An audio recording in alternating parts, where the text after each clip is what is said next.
بسم اللہ الرحمن الرحیم۔ زندگی بدل دینے والی روحانی دستک۔ الحمد للہ رب العالمین والصلاة والسلام علی سید الانبیاء والمرسلین، اما بعد فاعوذ باللہ من الشیطان الرجیم، بسم اللہ الرحمن الرحیم۔ امید ہے ہمارے روحانی دستک کے تمام دوست اور احباب خیر و عافیت کے ساتھ ہوں گے۔ جیسی صحبت ویسا رنگ۔ وہ گرمیوں کی ایک تپتی دوپہر تھی۔ دفتر سے میں نے چھٹی لی ہوئی تھی کیونکہ گھر کے کچھ ضروری کام نمٹانے تھے۔ میں بچوں کو کمپیوٹر پر کچھ پروگرام چلانا سکھا رہا تھا کہ باہر بیل بجی۔ کافی دیر کے بعد دوسری بیل ہوئی تو میں نے جا کر دروازہ کھولا۔ سامنے میری ہی عمر کے ایک صاحب کھڑے تھے۔ السلام علیکم۔ انہوں نے نہایت ہی مہذب انداز میں سلام کیا۔ پہلے تو میرے ذہن میں خیال گزرا یہ کوئی چندہ وغیرہ لینے والے ہیں۔ ان کے چہرے پر داڑھی خوب سج رہی تھی اور لباس سے وہ چندہ مانگنے والے ہرگز نہیں لگ رہے تھے۔ جی فرمائیے، میں نے پوچھا۔ آپ طاہر صاحب ہیں؟ جی، میں نے مختصر جواب دیا۔ وہ مجھے رفیق صاحب نے بھیجا ہے۔ غالباً آپ کو کرایہ دار کی ضرورت ہے۔ ہاں، مجھے اچانک یاد آیا کہ میں نے دفتر کے ایک ساتھی کو بتایا تھا کہ میں نے اپنے گھر کے اوپر والا پورشن کرائے پر دینا ہے۔ اگر کوئی نیک اور چھوٹی سی فیملی اس کی نظر میں ہو تو بتائے، کیونکہ دفتر کی تنخواہ سے خرچے پورے نہیں ہوتے تھے۔ مجھے افسوس ہوا کہ میں نے اتنی دھوپ میں کافی دیر اسے باہر کھڑا رکھا۔ اسے 6 ماہ کے لیے مکان کرائے پر چاہیے تھا، کیونکہ اپنا مکان وہ گرا کر دوبارہ تعمیر کروا رہے تھے۔ میں نے 3000 کرایہ بتایا، لیکن بات 2000 پر پکی ہو گئی۔ وہ چلا گیا تو مجھے افسوس ہونے لگا، یہ کرایہ کچھ کم ہے۔ گو اوپر صرف ایک چھوٹا سا کمرہ، کچن اور باتھ روم تھا۔ مجھے اپنے بیوی کا دھڑکا لگا ہوا تھا کہ اسے معلوم ہوگا تو کتنا جھگڑا ہوگا، اور وہی ہوا۔ بقول اس کے 2000 تو صرف بچوں کی فیس ہے۔ مجھے اس نے کافی برا بھلا کہا اور میں چپ چاپ سنتا رہا اور اپنی قسمت کو کوستا رہا۔ میں نے MSc بہت اچھے نمبروں سے کیا تھا، اس لیے فوراً نوکری مل گئی۔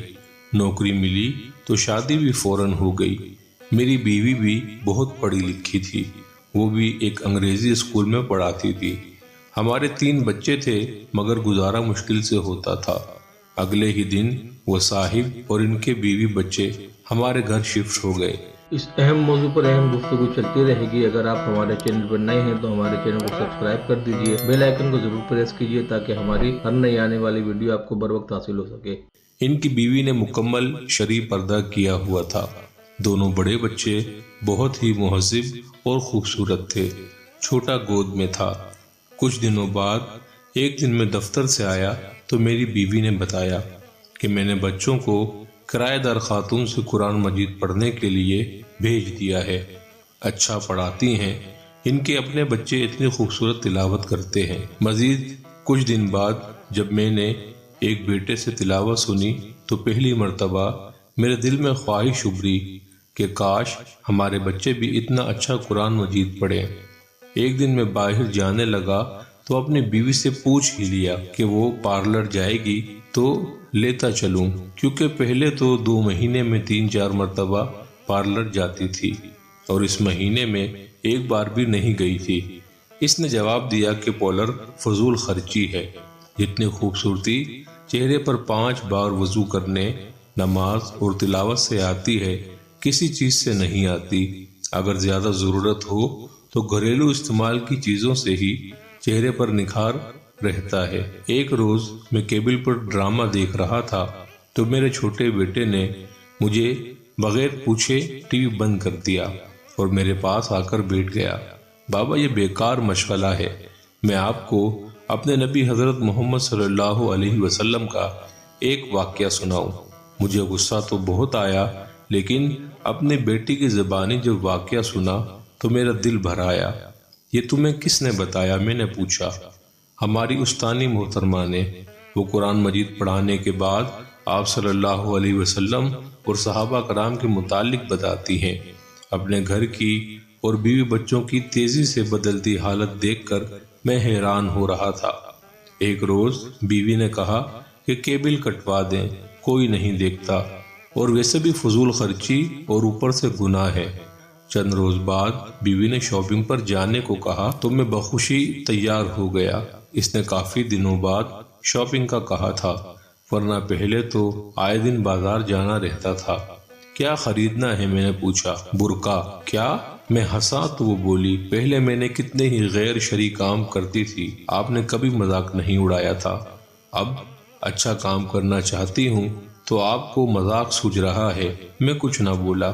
چند دن بعد اس نے مجھے کافی سارے پیسے دیے اور کہا فریج کی باقی کی قیمت ادا کر دیں تاکہ مزید قسطیں نہ دینی پڑیں۔ اتنے روپے کی بچت کیسے ہو گئی؟ بس ہو گئی، وہ مسکرائی۔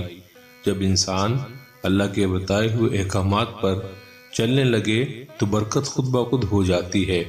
یہ بھی وہ کرایہ دار خاتون نے بتایا ہے۔ سکون میرے اندر تک پھیل گیا۔ میری بیوی اب نہ مجھ سے کبھی لڑی نہ شکایت کی۔